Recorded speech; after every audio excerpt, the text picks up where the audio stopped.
4장 가장 나다운 삶을 찾아서.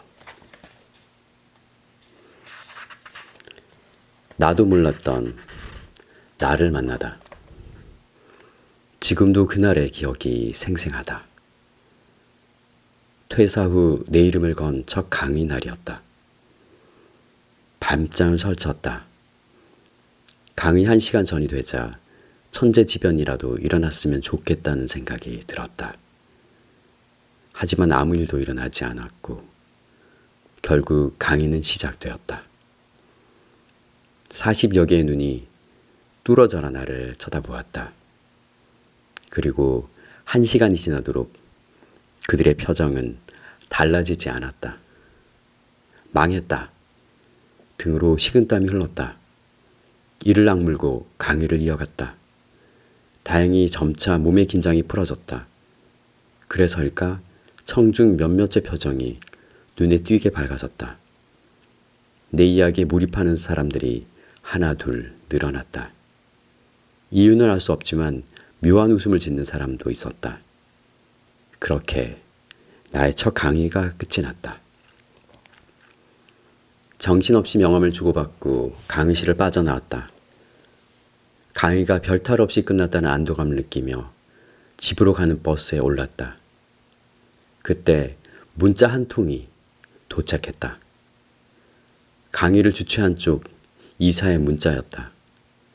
까치가리로 유명한 그분의 칭찬 메시지였다. 그날 저녁 아무것도 먹지 않았는데도 포만감이 밀려왔다. 그리고 문득 그 이유가 궁금해지기 시작했다. 왜 이번 일은 여느 일을 해냈을 때와 다른 만족감이 생겼을까? 강의료도 없는 파일럿 강의였다. 내 큰 신변에 있는 도전도 아니었다. 그럼에도 조금도 다른 의미의 성취감을 느낀 이유가 궁금해졌다. 그리고 그만 고민 끝에 그 이유 하나를 찾아냈다. 심리검사로는 알 수 없는 나. 나는 그날 나도 모르는 나를 만난 것이다. 사람들을 말로 설득하고 감동을 주는 나. 나는 그날 내 안에 있는 줄도 몰랐던 새로운 나를 발견했다. 그날의 강의 속도는 베테랑 강의자들과 비교해도 높은 수준이라고 했다.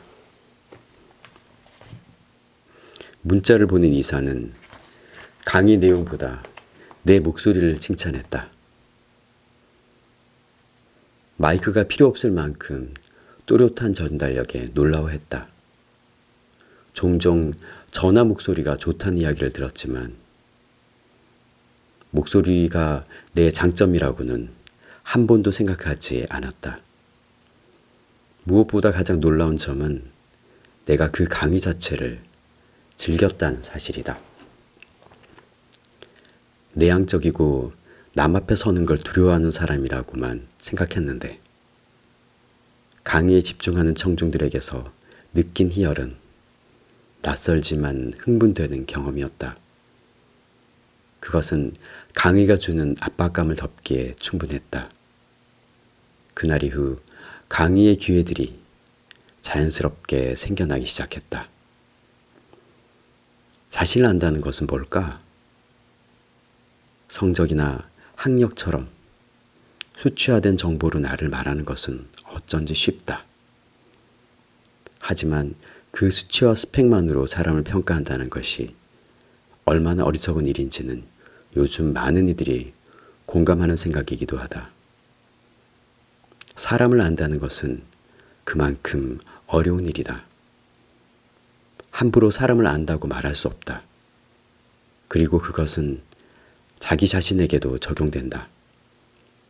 사람들은 자신을 잘 안다고 착각하지만 어쩌면 가장 모르는 대상이 자신일 수 있다.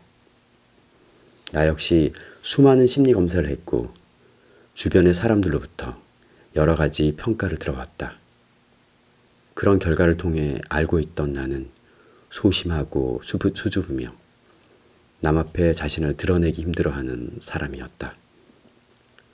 회사 연말 행사를 촬영하느라 카메라를 들이댔을 때 가장 당황한 사람이 바로 나였다. 길을 걸을 때나 메뉴를 정할 때에도 나는 사람들 뒤에 있는 경우가 많았다. 리더십을 발휘해야 하는 일이 가장 힘든 만큼 수동적인 사람이었다.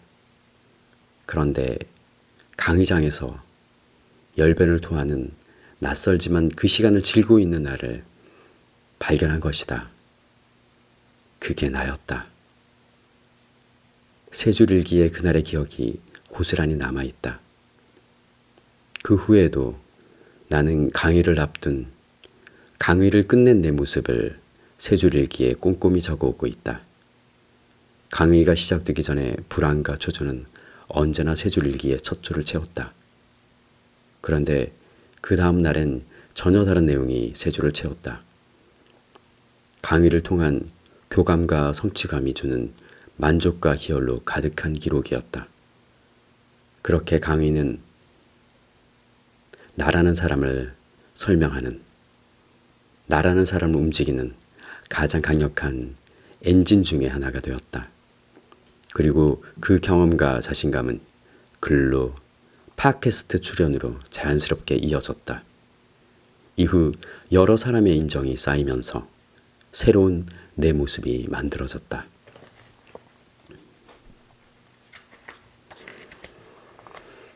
나도 미처 몰랐던 숨은 나를 발견한 것이다. 나를 아는 용기가 필요하다. 우리에겐 너무나 일반적인 선입견이 있다. 직장을 다니는 사람은 월급에 만족하고 내성적인 사람은 독서와 영화 감상이 최선의 취미일 거라는. 그러나 모르는 일이다. 수많은 회사 대표 중 6, 7할은 사실 내성적인 보스라고 한다. 무대 위에서 관중을 뜨겁게 달구는 가수들이 모두 외향적일 거라고 생각하지 않는다. 무대를 내려오는 순간 수줍어하는 내성적인 사람들도 많을 것이다. 세상에는 어떤 뜻밖의 인생을 사는 사람들이 꽤 많다. 그러고 보니 한 가지 생각나는 일화가 있다. 20여 년 전 대학교 사회학 수업이 있던 날이었다. 깐깐하기로 소문난 교수의 수업 중에 원서를 읽고 자신의 의견을 발표하는 시간이었다. 이제 막 대학에 입학한 학생들의 입은 좀채 열리지 않았고 한두 명이 말하는 내용도 초점을 빗겨나 있었다. 그때 내 순서가 돌아왔다. 나는 평소와 다르게 내 의견을 개진했고 그 답을 들은 교수는 눈시울을 붉히며 감동했다며 칭찬을 했다. 이후 4년간 나는 사회학 수업 시간에 가장 인기 있는 조언이 되었다. 발표만큼은 믿고 맡길 수 있는 사람이 되었기 때문이다. 몇몇이 모인 술자리에선 숙맥이지만 400여 명이 모인 강당을 사로잡을 만큼의 소통 능력이 있었던 것이다. 하지만 몰랐다. 그것이 가장 나다운 모습의 일부일 줄은. 그저 작은 재주일 뿐이라 생각했다. 그것이 이후의 직업 세계에서 나의 경쟁력이 될 수 있을 거라는 생각은 단 한 번도 해본 적이 없었다. 아마도 그 이유는 눈에 보이는 수치나 스펙으로 표현하기 힘들었기 때문일 것이다. 그냥 자신을 돌아보고 들여다본다고 자신을 알게 되는 건 아니다. 자신에 대해 기록하자. 매일 세 줄을 쓰면서 나를 이끄는 힘이 무엇인지, 내가 흥분되며 탁월한 결과를 낼 수 있는 가능성이 어디에 있는지 관찰해보자. 내가 좋아하고 만족하는 아주 사소한 것들에 귀를 기울여보자. 그것은 매일 아침 이불을 개는 아주 작은 성실함일 수도 있고, 우연히 그린 그림 한 장, 무심코 잡은 기타 코드 하나, 무심코 들른 여행지에서의 감동일 수도 있다. 그 순간에 작은 스파크 하나가 나도 몰랐던 전혀 다른 내 모습으로 인도할 수도 있다.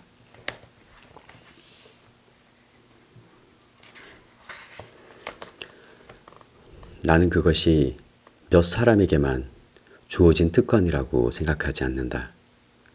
누구에게나 다른 이와 차별화된 특별함이 있다고 굳게 믿는다.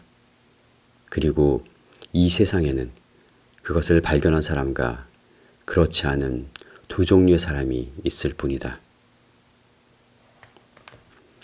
바야흐로 취향의 시대. 나는 펜과 노트를 좋아한다. 그러다 보니 각각의 펜이 지닌 미묘한 필기감에 눈을 뜨게 되었다. 어떤 펜이 어떤 노트를 만나느냐에 따라 전혀 다른 경험으로 이어진다. 만년필이 종이를 긁을 때 사각거리는 소리가 왜 중요한지도 나는 잘 모르겠다. 하지만 분명한 건 일을 하는 나의 기분을 좌우할 정도로 내게는 중요하다는 것이다. 키보드를 고를 때도 유별나게 까다로운 소비자가 된다. 그 미묘한 키감의 차이가 너무나 선명한데 사람들은 유난스럽다고 여기는 것 같다. 모니터를 2번이나 반품한 적도 있다. 모니터는 내 눈으로 색을 확인하기 전에는 그 차이를 확인할 길이 없기 때문이다. 미세한 픽셀과 색감의 차이가 도드라져 보이는 것을 어떡하란 말인가. 지금은 한 브랜드에 정착했지만 그 취향을 감당하기 위해 엄청난 비용을 치러야 했다. 그리고 그 고민은 아마 앞으로도 계속될 것이다. 지금도 새로운 스마트폰이 나올 때마다 지름신이 강림하고 있기 때문이다. 취향의 이유. 누구나 취향이 있다. 요즘은 괴치라고들 부른다.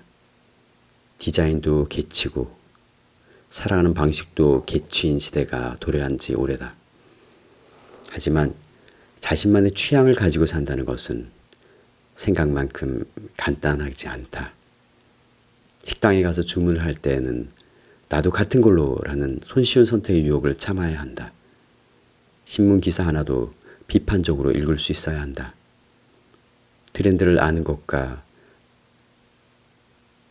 따르는 것은 전혀 다른 일이다. 우리나라 맥주가 맛없다고 하면 정말 그런지 의심해 보여야 하고 또 특정 브랜드의 점퍼와 롱패딩이 유행하는지를 물을 수 있어야 한다.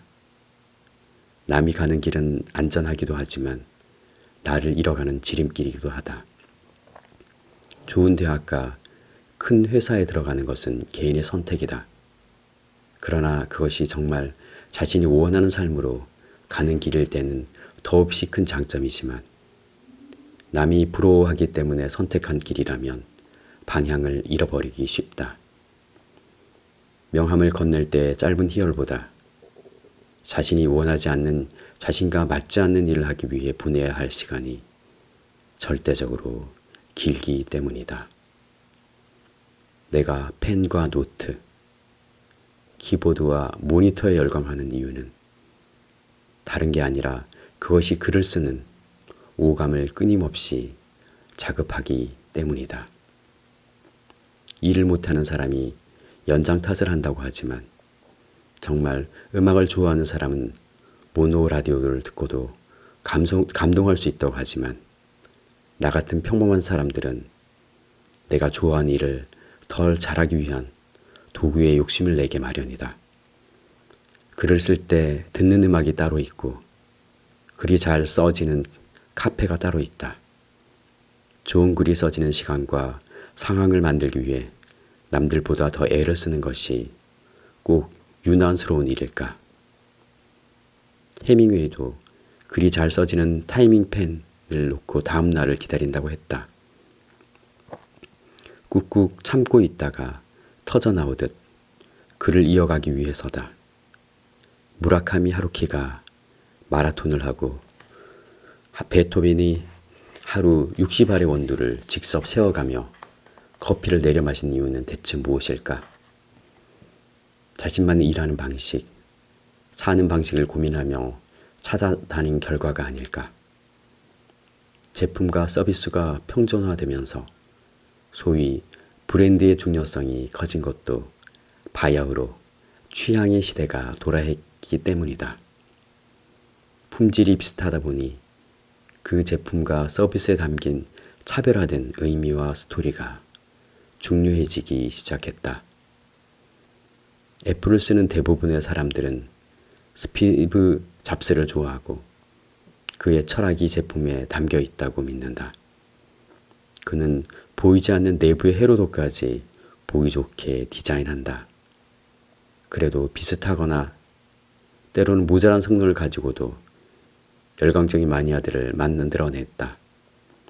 취향의 시대이자 철학의 시대이기 때문이다. 사람들은 남다른 제품과 남다른 경험을 갈구한다.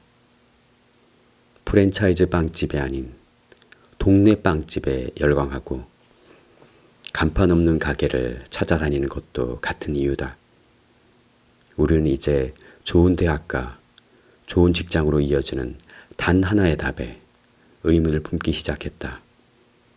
그리고 자기다운 삶의 방식을 비로소 진지하게 고민하게 되었다.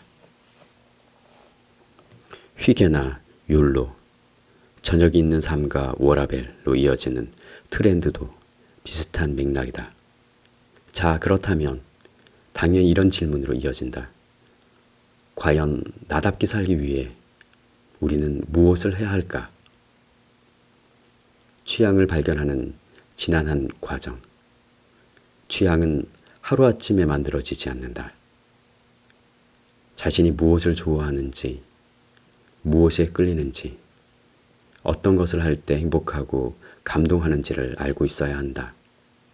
그리고 이런 기준을 세우려면 수많은 시행착오와 다양한 경험이 반드시 필요하다. 음악적 취향을 찾으려면 좋아하지 않는 수백 곡을 거친 뒤에야 비로소 인생의 한 곡을 만날 수 있을 것이다. 취향에 맞는 소설을 찾으려면 수백 권의 소설을 읽은 후에야 자신이 좋아하는 서너 명의 작가를 비로소 만날 수 있을 것이다. 음악을 좋아한다면 평범한 식당들을 전전해야 진짜 맛집 하나를 찾아낼 수 있지 않을까. 남이 대신 골라준, 남이 좋다고 하는 게 아닌 자신만의 선택은 저절로 이루어지지 않는다. 시간과 비용을 들이고 때로는 실패와 비난의 눈길도 감수할 수 있어야 한다. 취향은 그런 과정을 거칠 때에야